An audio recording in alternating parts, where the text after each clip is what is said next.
네, 오늘은 앞으로 미국 경제, 아니 어쩌면 세계 경제의 운전대를 잡을지도 모르는 한 사람, 바로 연준 의장 유력 후보인 케빈 워시의 아주 대담하고 급진적인 계획을 한번 제대로 파헤쳐 보겠습니다.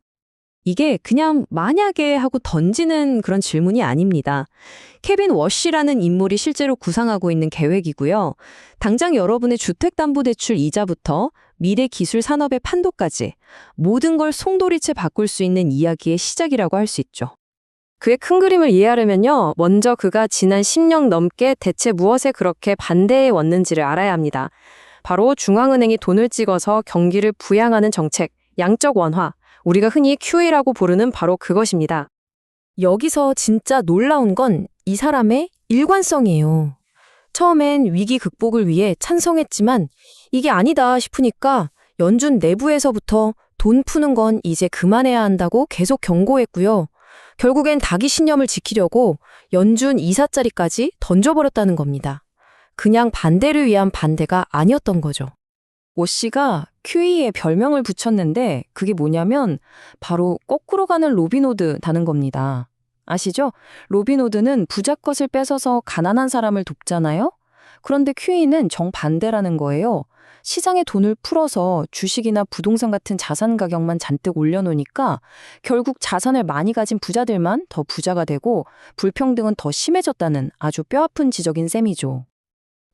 그러니까 핵심은 이겁니다. 워시의 눈에 QE는 경제를 살리는 약이 아니에요. 오히려 시장을 비정상적으로 만들고 경제 체질을 약하게 만든 말하자면 독과 같은 정책으로 본다는 겁니다. 자, 그럼 이 사람이 그냥 반대만 하는 비평가는 아닐 텐데 과연 어떤 대안을 가지고 있을까요? 바로 이 지점에서 그의 계획이 왜 파격적이다, 모순적이다라는 말을 듣는지 명확하게 드러납니다. 한번 보세요. 한 손으로는 시중에 풀린 돈을 쫙 빨아들이는 양적 긴축을 아주 공격적으로 하고요. 다른 한 손으로는 돈 빌리기 쉽게 금리를 확 내리겠다는 겁니다. 아니, 이건 마치 엑셀이랑 브레이크를 동시에 밟겠다는 건데 이게 도대체 어떻게 가능할까요? 그가 내놓은 묘수가 바로 이 재무부 연준 합의라는 개념입니다. 핵심은 간단해요. 연준 혼자서 우리 돈 좀 거둘게 하고 깜짝 발표하는 게 아니라 정부, 그러니까 재무부랑 손을 딱 잡고 시장에 대고 미리 선언하는 거죠. 우리 언제까지 자산을 이만큼 줄일 겁니다 하고 명확한 계획을 공개해서 시장의 충격을 최소화하자는 전략입니다. 자, 그런데 이 말도 안 돼 보이는 모순적인 계획을 가능하게 만드는 비밀병기가 하나 있습니다. 워시가 이 모든 그림을 그릴 수 있었던 건 바로 이 한 가지 기술에 대한 거의 확신에 가까운 믿음이 있기 때문입니다. 그 비밀 병기는 바로 인공지능, AI입니다. 워시는 AI가 인류 역사상 유례없는 생산성 혁명을 일으킬 거라고 보는 거예요. 생각해 보세요. AI 덕분에 같은 시간과 비용으로 물건과 서비스를 훨씬 더 많이 만들어낼 수 있다면 당연히 물건값이 오르기 힘들겠죠. 즉, 인플레이션이 저절로 잡힌다는 계산입니다. 이 그래프로 한번 보세요. 바로 이해가 되실 겁니다. 과거에 1% 남짓 성장하던 생산성이 AI 덕분에 1.5% 이상으로 훌쩍 뛴다는 예측이거든요. 경제의 기초 체력, 즉 펀더멘털 자체가 강해지니까 돈을 좀 풀어도 과거처럼 물가가 폭등하지 않을 거고 바로 거기서 금리를 내릴 수 있는 여유가 생긴다는 논리입니다. 좋습니다. 이론은 그럴듯해요. 그렇다면 이 대담한 실험이 현실 세계, 그러니까 우리들의 회사, 우리들의 일자리, 우리들의 지갑에는 과연 어떤 영향을 미칠까요? 여기에는 정말 천국과 지옥 두 가지의 미래가 그려집니다. 가장 좋은 시나리오는 이렇습니다. 금리가 낮아지니까 기업들이 신나게 투자를 하고요. 경쟁력 없는 좀비 기업들은 자연스럽게 정리되면서 경제 전체가 한번 싹 물갈이 되고 더 튼튼해지는 선순환이 일어나는 거죠. 하지만 최악의 경우도 있습니다. AI 효과를 보기도 전에 돈줄을 죄는 양적 긴축의 충격이 먼저 시장을 덮치는 겁니다. 그럼 기업과 가게가 먼저 쓰러지는 아주 고통스러운 조정기를 거쳐야 할 수도 있습니다. 그런데 말이죠. 이 혼돈과 불확실성 속에서도 거의 확실하게 웃을 수 있는 쪽이 있습니다. 바로 혁신을 통해서 생산성을 직접 끌어올리는 기업들입니다. 예를 들어 테슬라처럼 AI나 로봇 기술로 무장해서 진짜 생산성 향상을 만들어내는 기업들 말이죠.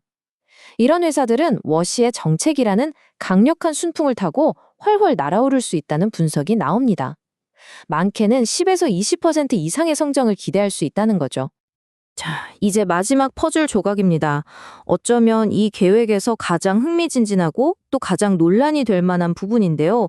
바로 금이나 비트코인 같은 자산들의 운명이 어떻게 될 것인가 하는 점입니다. 이거 정말 놀라운데요. 지금 미국 중앙은행 연준의 공식 장부에는 금 1온스의 가치가 얼마로 적혀 있을까요? 바로 42달러입니다. 42달러요. 거의 50년 전 미국이 금본위제를 하던 시절의 가격 그대로인 거죠. 하지만 지금 시장에서 금은 온스당 3,300달러가 훌쩍 넘습니다. 바로 여기서 정말 기상천외한 아이디어가 나오는 겁니다. 그렇다면 연준이 가진 금의 가치를 지금 시장 가격으로 다시 평가하면 안 돼? 만약 그렇게 된다면요, 그 엄청난 차액만큼 연준의 부채가 그냥 장부 위에서 순식간에 사라지는 겁니다. 말 그대로 회계적인 마술로 엄청난 규모의 양적 긴축 효과를 내는 셈이죠. 이 표가 그 결과를 한눈에 보여줍니다.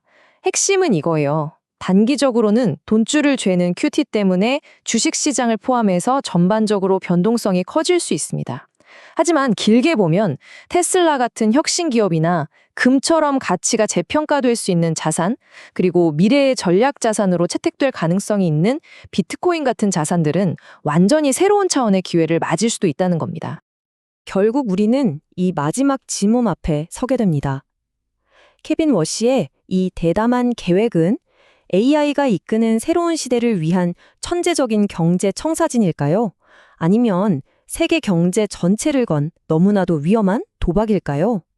그 판단은 이제 이 내용을 접한 여러분 각자의 몫일 겁니다.